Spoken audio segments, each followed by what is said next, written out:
Sebenarnya gue malu guys.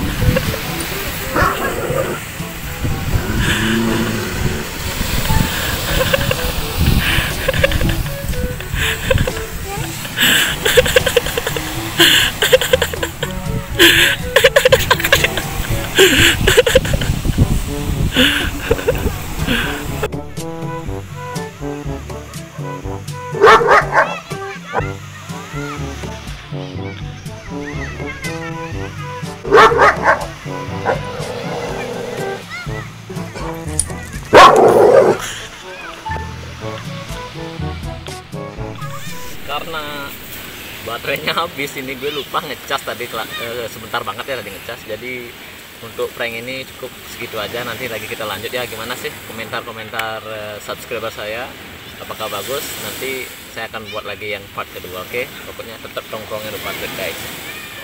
Jangan lupa di subscribe dan like dan diketarkan loncengnya. See you next video.